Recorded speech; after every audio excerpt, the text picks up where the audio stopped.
Trump background as President Trump took the stage yesterday in Indianapolis to announce the framework for his tax cuts. It's aimed at the middle class, but according to Grover Norquist, who's going to be joining us shortly, it's going to turbocharge the economy if it went through as it is right now. He said 4 beautiful words yesterday: made in the USA. That's what it's all about, trying to get more jobs back into this country. Right. He says this is for the forgotten man. Right. This is for the person that doesn't always get fought for, that farmer. We talked about the estate tax, which liberals are saying, well, that's just more money in the pocket of the rich. But he had people in the audience who were great examples of folks that were farmers that said this is going to go to them. And Abby, we mentioned there's so many different facets to this to talk about, but on the surface, the critics will say, how are we paying for these tax cuts? Where's the revenue coming from? No, you're doing, you're betting on the American people. If given more money, they'll put it back in, and that's why the dynamic scoring goes in to this. Right, and you could hear in the background as the president was walking up, hail to the chief, ruffles and flourishes in the background. Let's talk about another song, the Star Spangled Banner, the national anthem. The President of the United States, in an exclusive interview with Pete Hegseth just before he took the stage right there, doubled down and said a majority of Americans, and this is supported by the polling that has been done, do say that you should stand for the anthem. Also, listen carefully, because the president talks about how the NFL is in a box, and in fact, he feels the owners are actually afraid of their own players. You have certainly started a national conversation this week, Mr. President, on the NFL. You say the NFL situation is a very important situation. Your critics say it's been a distraction, but you say it's critical. You talk about words like patriotism and citizenship. Why is this such an important issue for you? Well, it is an important issue. It's not a distraction at all because, you know, first of all, I'm doing a lot. As you know, we've passed over 50 pieces of legislation. We have a Supreme Court judge. We have a much stronger military. We have strong borders now. We're going to get the wall. We're going to get all the things that we said. And now we're going, as you know, today is the big day. We're announcing the biggest tax cuts in the history of our country. So there's been no distraction. But the NFL cannot disrespect our country. They cannot disrespect our flag or our national anthem. And they can't have people sitting down or kneeling down during our national anthem. And I saw this a year ago with Kaepernick, and I said, this is a terrible thing. I thought it was terrible. And then it builds up a little bit and a little bit more, and you see what's been happening, and then all of a sudden you see more and more and more. And I came out and I made a statement in Alabama the other day, and I said, I think it's very disrespectful to our country. And the world picked it up. And guess what? Most people agree with me. And the NFL's in a box. They have to do something about it. They're disrespecting, and when I say they, in a way it is they because they can stop it. You know, they have rules for everything. You can't dance in the end zone. You can't wear the pink socks relative to breast cancer, which one of the places. They have rules for everything. Why aren't they honoring this country by enforcing a rule that's been in existence for a long time? So the NFL and the players really have to do the honor of the country. It's for the honor of the country. They have to respect our country. They have to respect our flag and our anthem. What prompted that in Alabama? Well, I have so many friends that are owners, and they're in a box. I mean, I've spoken to a couple of them. They say, we are in a situation where we have to do something. I think they're afraid of their players, you want to know the truth. And I think it's disgraceful. And they've got to be tough, and they've got to be smart, because you look at the ratings are going way down. The stadiums are... I've seen a couple of stadiums over the last few weeks. They are losing. There are a lot of empty seats. I couldn't even believe it. But when it comes to the respect of our nation, when it comes to the respect of our anthem and our flag, they have no choice. You have to have people stand with respect. Well, the question is what's going to happen tonight. It looks like the Packers are asking their fans to join them, locking arms but standing up. The Patriots, according to Danny Amendola, their outstanding wide receiver, say they look like they will be standing up. I can't see it being worse than last week. I'm wondering if taking a step back, if I'm a coach, this is my worst nightmare, because all I care about is winning games to keep my job and keep my family fed, because it's such a brutal business. And all you're getting is questions about standing up the national anthem, things that happened before the game. And I wonder if it's definitely affecting performance. Well, that's what the president said. He said they are in a box, these coaches and the owners. That very candid moment where he says, I've had conversations behind closed doors with some of these owners. Sure. As you said, Steve, he thinks that they're afraid of these players. This is not an issue that they want to be dealing with right now. They want to focus simply on football. Well, because it's bad for business, ultimately, if people don't stand, and then a lot of fans start not watching the game or buying the products that are advertised.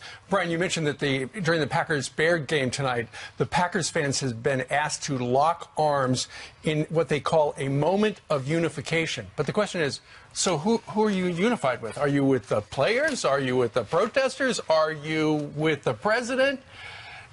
Nonetheless, standing 100% beats kneeling. Yeah, but the president said, I think most of the country is with me. And according to the latest Fox News poll on this came out last night, 55% of the American people say that they feel it's inappropriate when these players take a knee during the national anthem. But did you notice the number was actually lower before the president brought it up? What happened is the president says, I've had it. I want this to end right now.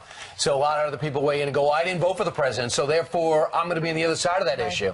So one thing is clear. It's taking an infection and it's getting to the bottom of it. One way or another, that infection's either going to expand or it's going to be cured, because this is a nightmare for the sponsors. You're making fans choose between their team a day, like 3 hours away from your problems, just to focus on what your family fun is.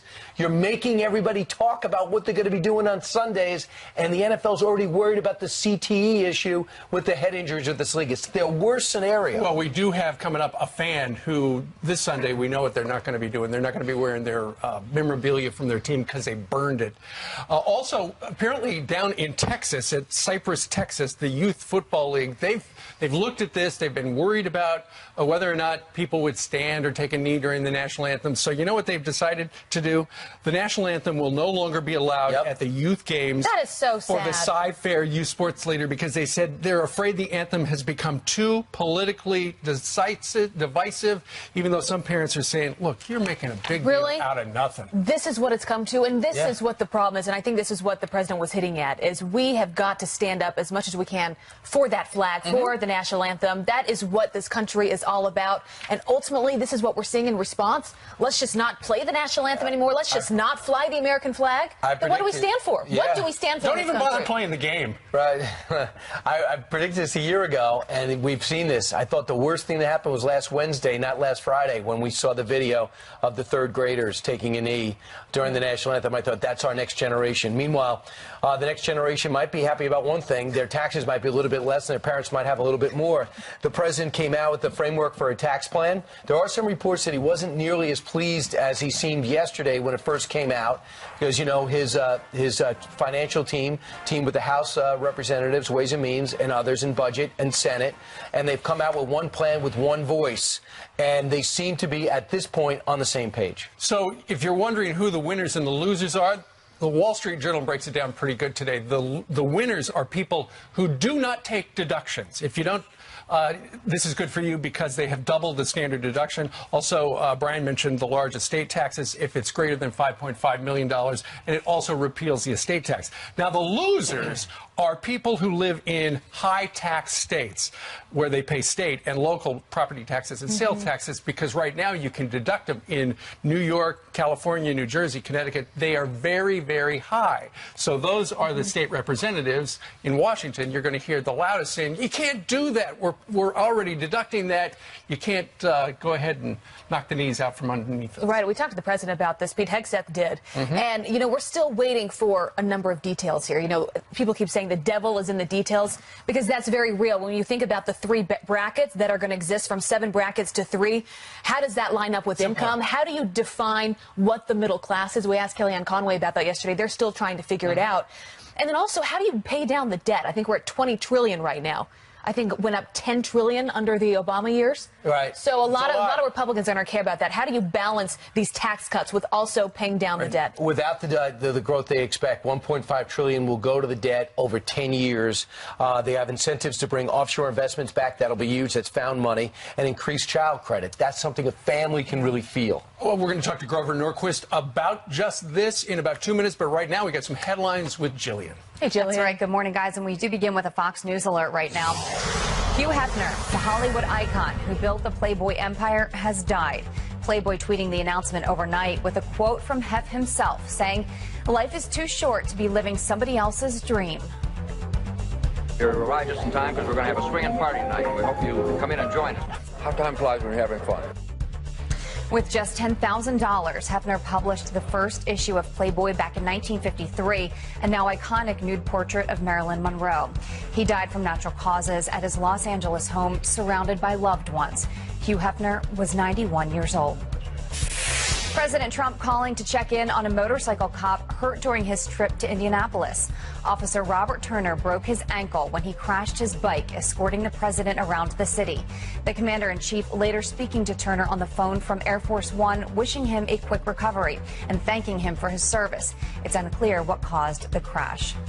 Well, this is an amazing story. A rookie Houston Texans player giving his very first NFL paycheck to 3 women who lost their cars and homes during Hurricane Harvey. What y'all do for us every day and never complain. I really appreciate y'all. So hopefully that's good to help you get you back on your feet, and anything else y'all need, I'm always here to help. Quarterback Deshaun Watson donating more than $27,000 to the women who work at NRG Stadium's cafeteria in Houston. That is a story I like to report. With everything going on in the NFL, that is amazing. That's the way 95% of the players are. Absolutely. They're really good guys. Yep. But another story is getting 100% of the headlines, unfortunately. I know. All right, Thanks, Jillian, thank you. Meanwhile, Democrats say the president's tax cut plan is all about helping the rich, but our next guest says the plan will actually help the economy. Who is right? Grover Norquist joins us live next. Plus, former First Lady Michelle Obama is now attacking women who voted for President Trump. The controversial comments making some headlines this morning. We've got those for you coming up next. Under this plan, the wealthiest Americans and wealthiest corporations make out like bandits, while middle-class Americans are left holding the bag. What has been released today makes a total mockery out of the president's pledge that he wanted tax relief to be for the working class and it wouldn't be for the wealthy.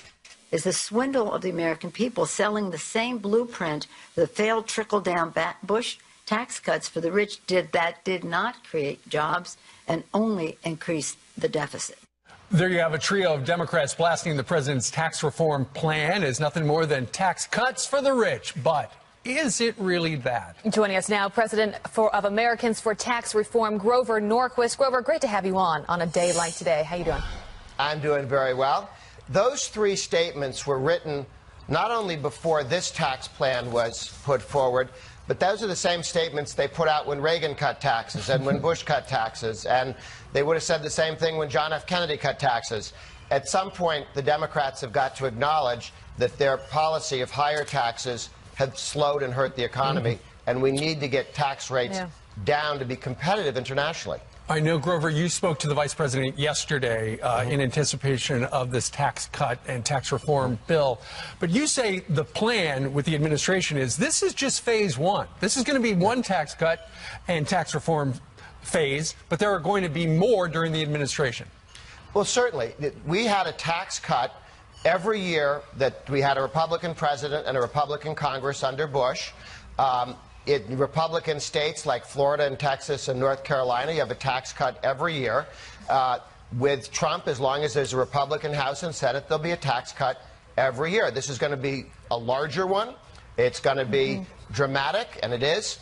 But we'll go into next year and the year after that, and there'll be things that we weren't able to fit into this tax bill that we'll get into the next one. You say this will turbocharge the economy. The president on the stump yesterday saying, look, this is about the forgotten man. This is about that farmer that can't afford to keep his land, keep his business. This is about bringing jobs back to the U.S. Looking at this bigger picture, Grover, who is this tax plan best for? Who is it worst for?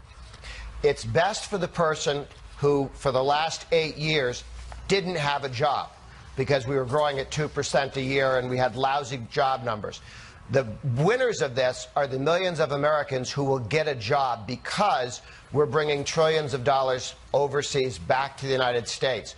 We're reducing taxes on businesses so they can invest in people and making people more productive rather than sending the money to Washington, D.C. The biggest winner is the guy who had no job and now makes $30,000 or $40,000 or $50,000 a year. Right. It benefits every American because every single American will see a tax rate reduction. Grover, you know everybody in Washington, D.C. From your expert analysis, are there Democrats who are going to get on board with this?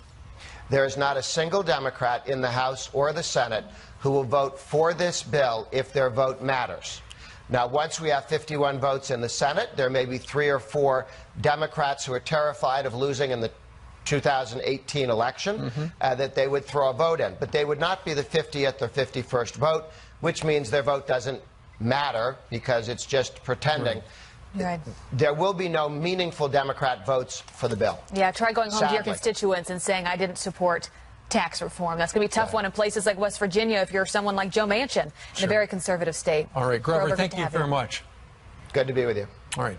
Straight ahead, you've seen violence erupt on college campuses as students protest conservative speakers, but now liberals are getting attacked too. Their latest target was supposed to be lifelong Democrat Alan Dershowitz. He is up next. All right, time now for your news by the numbers. You two stand aside. First, $10 billion. That's how much House Republicans will set aside for the border wall when they mark up a new bill next week. The Border Security for America Act will also include 10,000 additional Border Patrol agents and customs officers. Next, two. That's how many MS-13 gang members were just busted trying to cross the border again. Both men have lengthy criminal histories in the United States. Good job, President Trump. And finally, $135 billion. That's my savings account total, and that's how much illegal immigrants are costing taxpayers every year. The report by the Federation of American Immigration Reform looks at factors like free health care and law enforcement costs and came up with that figure. And that's a quick look at what's happening quickly. Thank you, Brian. All right, you've seen the disturbing videos, violence erupting on college campuses across the country as students protest conservative speakers. Their latest target was supposed to be lifelong Democrat Alan Dershowitz at Columbia University last night. What happened? Well, Alan Dershowitz joins us live right now. Good morning to you. Hi. Okay, so who invited you to Columbia, and what were we going to talk about? Well, a group of pro-Israel students invited me to talk about the peace process in the Middle East, and the Students for Justice Palestine said that they were going to disrupt my speech and prevent me from speaking, as they have done other speeches at Columbia and elsewhere. But we acted preemptively, and that is, I went public. And I disclosed what they were planning to do. And so they chickened out last night. What happened is they protested outside. They came inside, but they just put little leaflets on the seats. What you're holding right here. In his own words. And then they left. They wouldn't even listen to me. I invited them to come back. I said, you can ask me the hardest questions. I'll stay as long as you want. I'll answer every hard question. In fact, only hard questions. You get to go first. You get to say whatever you want. But they wouldn't engage me. They only want to protest. But at least they didn't disrupt. So the event went forward. Everybody was happy. Professor, protests are nothing new. We've seen the video from the 60s and 70s, and you just say you're used to it. But is there something different about this? That they don't seem to want to win the argument? They just want to make a scene? Oh, it has nothing to do with the argument. In fact, I had a plan. If they were going to disrupt me and boo, I was going to start out by making first a pro-Palestinian statement, saying, I support a Palestinian state. They would go, boo, boo, and try to shout me down. And then I say, see, it has nothing to do with what I'm saying. It's just an attempt to shout me down. I may have an opportunity to do this because I've also been invited to speak at Berkeley. But Berkeley has said I can't speak there because I'm, quote, a high visibility person. Which is true. And if you're high visibility, you have to give 8 weeks notice unless you're invited by a department. Now, here's the trick. Departments invite anti-Israel speakers all the time, so they don't have to go through the 8-week thing. But they don't invite pro-Israel speakers. So we have the 8-week barrier, whereas anti-Israel speakers don't have the 8-week barrier, and I'm going to sue Berkeley if they don't allow me to speak. If they may make me wait 8 weeks and allow anti-Israel speakers to come within 3 or 4 days, that's a lawsuit. That is breaking news, and you're going after him because the First Amendment doesn't really have that 8-week barrier written into it, right? Not only that, Berkeley is a public university, taxpayers' money. They are bound by the First Amendment, so they can't impose one rule on pro-Israel speakers and one rule on anti-Israel speakers, one rule on conservatives, one rule on liberals. And what is the definition of high profile? Would they actually turn down President Trump if he said, I want to speak there in a week? Would they turn down, you know, a famous actor, a liberal, a progressive actor? I don't think so. They have to have a single standard, and we're going to hold them in it. And if they don't abide by it, we're going to take them to court. You know what? Good for you. Good for you for standing up for free speech, because we have lost sight of what that means anymore.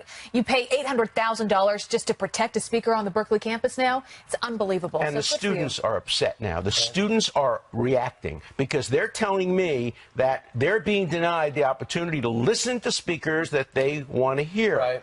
And finally, you know what bothers me most? Your topic. The fact that being pro-Israel gets this type of anger in America bothers me to no end. At a major university in the city of New York, if you're a pro-Israel speaker, you're treated differently than if you're an anti-Israel speaker. And I'm not going to let Berkeley get away with that. They're a public university. They're going to have to comply with the First Amendment, and we're going to win that. Okay, so you just heard it. Alan Dershowitz suing Berkeley. You heard it here first. By the way, he's got a brand new book out. It is called Trumped Up, How Criminalization of Political Differences Endangers Democracy. A great read. Yeah, everyone needs to read that one. Thanks, Good to see you. Stay tuned for that one. All right, coming up, this football fan so fired up about players taking a knee, he burned his Steelers jacket in protest. Well, that man is going to join us live straight ahead. Plus, as Republicans fail to repeal Obamacare, will the president turn to Democrats for health care reform? What the president just told our own Pete Hegseth about working with Chuck and Nancy. I have so many friends that are owners, and they're in a box. I mean, I've spoken to a couple of them. They say, we are in a situation where we have to do something. I think they're afraid of their players, you want to know the truth. And I think it's disgraceful. And they've got to be tough, and they've got to be smart, because you look at the ratings are going way down. The stadiums are, I've seen a couple of stadiums over the last few weeks. They are losing. There are a lot of empty seats. I couldn't even believe it. Donald Trump knows a lot of the owners of NFL teams, so for him to reveal that to our own Pete Hegseth, he's had those conversations, and it sounds like the owners just don't know what the players are going to do next. Well, the problem is they let this thing get out of control. If they cracked down a year and a half ago, they probably wouldn't be in a box, because they've so many other times. There's been examples of this where players get out of line and they crack down. I remember with the New York Giants, they had Joe Morris walk around and find players if their socks weren't high enough, they're wearing the wrong cleats, didn't have their helmet, they got fines. They literally got tickets. Well, Pete Hegseth has been down in Indianapolis, and he was able to do that interview with President Trump and get some great sound. Pete, some strong words there, and really an insight behind closed doors of maybe some conversations that have gone on between the president and the heads of the NFL. Possibly, yeah. He said he spoke to some of these owners. Brian, to your point, it's almost like the broken windows theory of policing the sidelines. Yep. If you don't do the small stuff, then the big stuff gets away from you. And in this case, that is very much the case. And the president was willing to triple and quadruple down on this. He really feels like it's an issue of our civic culture, on whether or not we honor our country and the flag. So it was not difficult to get him to comment at length on this issue, because he is truly passionate about it. But he was there in Indiana to talk about his new tax reform, what he calls the single largest tax cut in American history. We also had a chance to ask him about health care going down, as well as all the other issues facing him, including Mitch McConnell, and whether he has confidence in him. This is what he had to say behind the scenes, behind the stage, before he went and spoke about tax reform. Mr. President, we're here in Indiana. You're going to launch your tax reform plan in front of this crowd. Who is your tax plan intended to help? Really the working people. We say the working people, middle class, the people that really haven't been treated right, Pete, and they have been treated right, really for a long time, have not been treated right. Also, it's going to be for businesses where they're going to employ jobs, where they're going to bring in jobs. So it's for jobs. This is a tax plan for jobs and growth for our country. It'll be the largest reduction in terms of dollars of any plan ever in the history of the country, and it's going to be something very special. But it's really for the middle-income people, and it's for the working people, and it's for jobs. Are there any rates or brackets that are non-negotiable? Yeah, the 20% is non-negotiable. I wanted to do it at 15%. This is for business. I want to do it at 15%. If you look at China, China's at 15%. Other countries are at higher. I mean, right now we're the highest taxed nation in the world. When I finish the plan, we'll be among the lower taxed, which is very good. I'd like to be the lowest, but you can't be the lowest. There are some that are ridiculous. But I wanted to be at 15. In fact, I was going to start at 15 and maybe negotiate up to 20. but the numbers really work at 20, so we're putting it in at 20, but we're not going to negotiate. Mr. President, the health care bill this week went down in the Senate. What about this plan makes you feel confident that it won't meet the same fate? Oh, Pete, the health care bill didn't go down. We have the votes, but reconciliation is a disaster. But as you know, it ends on Friday, so we don't have enough time because we have one senator who's a yes vote, a great person, but he's in the hospital, and he's a yes vote, so we can't do it by Friday. So we have the votes. We will do it sometime at the beginning of the year, but prior to the election in November. Do you still have confidence in Mitch McConnell? I do. I mean, look, I've dealt with Mitch for a long time, and I think he has to get rid of the filibuster rule. I think it's just a disaster for the Republican Party because it means you need 60 votes on most pieces of legislation, and you're not going to get it. There are 270 bills right now sitting before the Senate. You're not going to get them approved because you're not going to get 8 Democrats, and they want to keep this horrible filibuster rule, which says basically you need 60. So that means you need 8 Democrats to get something approved, and you're not going to get that. So they have to get rid of the filibuster rule. Otherwise, they're just making a mistake. But no, I have confidence in. Look, I really like all of these people. I think they're terrific people. What I'm going to do is we do have the votes for health care. But the filibuster, you know, if you look at what's going on with respect to timing, we have only until Friday for reconciliation. So we're going into next year. But in the meantime, I'm going to start negotiating with Democrats, and we'll see what happens. Do you feel like when you start negotiating with Democrats, do you feel like you can trust Chuck Schumer and Nancy Pelosi? It's not a question of trust. First of all, you know, I have a nice relationship with them. It's not really trust. It's if we can do a great health care bill, bipartisan, I'm okay with that. Even so if it's not a repeal? Pete, we have the votes to get it done. You can't do it when somebody's in the hospital. You know, when you have 52 votes and you need 51, it's very hard to get because you always have somebody, and in some cases they want a grandstand. A lot of bad things happen. But we have the votes, but we don't have the time because it's Friday. I mean, literally Friday it ends at a certain time on Friday. Mm-hmm. So we'll bring it into a few months from now. We'll vote it. It's block grants. It's going to be great health care. But in the meantime, I have that little period of time. I'll negotiate with the Democrats. If we can come up with a fantastic health care bill, that's okay with me. Good for both parties, bipartisan. Brian, in the last hour, you asked who that senator was that's hospitalized. It's Thad Cochran. He's not formally hospitalized, but he had a urological test or treatment a while back and is recovering at his home in Mississippi, so not able to be in Washington. But I just don't understand, Pete. They didn't even have 50 votes. So even Thad Cochran could have been, you know, running a triathlon. They don't have the numbers in the Senate. Yeah, I think he's moving on to an issue that he feels like Republicans can unite around in the hopes that this win brings the opportunity for another. And of course, as he's often done, talks about the filibuster rule and how that's problematic on a lot of levels. But also, Pete, working with Democrats, I mean, the classic art of the deal. He says, look, if it comes to getting a deal done, we're going to do what we have to do, even if that means getting some Democrats on board with health care and now with tax reform. And that question came on the heels of the reports that he's going to be could be signing an executive order that allows states to, us to buy health care across state lines, which has long been a free market aspect of how you solve this. So you can see a deal coupled with that. But again, I pressed him on, does it have to be repeal? He didn't say it has to be repeal, but of course that's ultimately what he'd like to do. Right. Sure. We know they're working in the Senate to try to fix it. Nobody thinks it doesn't need to be fixed. And what's interesting is if the president is able to, via executive order, make it possible for Americans to buy health care across state lines, that is so different than what we had heard from the leaders in the Republican Party in Congress, because they said that would be in phase 2. The first part was what they were going to vote on this year, and then phase 2, but it turns out maybe the president with a pen and a phone can do phase 2 by himself. Too many phases to keep track of, no for sure. kidding. And a lot of it sounds like excuses from the swamp when it comes down to it. Yeah, you're probably right. All right. Great work out there. We'll see you next hour. Thanks, guys. Appreciate it. All right. 19 minutes now before the top of the hour, and Jillian starts out in California with headlines. That's right. Good morning to you guys, to you at home as well. Police forced to shoot and kill a murder suspect when he opens fire from just feet away. We do want to warn you, the video is graphic.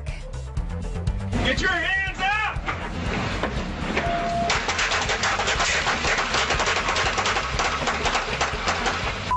He's fired, he's fired!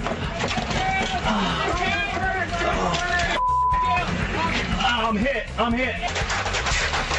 Body camera video showing the suspect falling to the ground in a shootout with Sacramento police.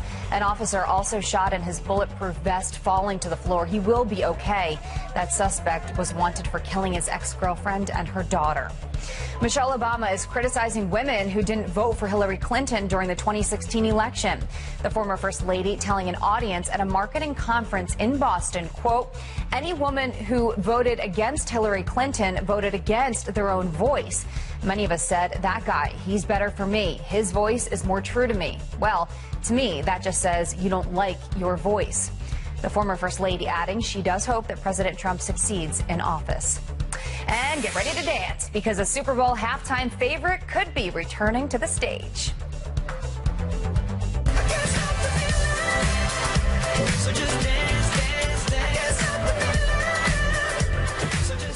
Justin Timberlake is reportedly finalizing a deal to perform at the big game in Minneapolis next year. It's been 13 years since his infamous Super Bowl performance with Janet Jackson. Who could forget when he accidentally ripped off part of her costume? And I'm sure she's going to be the surprise guest. Yeah, I don't think so. We don't know that yet, but do you believe it's been 13 years? It's crazy. He's been gone for a while. People always remember Janet Jackson, but you forget about the guy standing next to her. No one can forget JT. No. Come on. Speaking as women here, Jillian, no one forgets. He has been kind of quiet lately. My prediction, So Janet Jackson, Jimmy Fallon, and the NSYNC cast all join. I don't hate to blow halftime for you, but you can count And Brian. on that. Huh? Yes, because all I want to do is dance, dance, dance. Justin Timberlake is a very talented entertainer. He is a great incredible. show. Almost as talented as our next guest. All right, an American flag purposely put on the floor at a high school, as you can imagine, sparking a firestorm of anger. The principal now defending it, saying this is not disrespect, it's art. Plus, the president picked a fight with the NFL and his players over the American flag and the anthem. But is it a winning one? How do the American people feel, and how do we get out of this box? White House press secretary and crisis management expert. President Trump doubling down yesterday on the growing NFL controversy. Here to react is former White House press secretary under George W. Bush, communications expert on fight.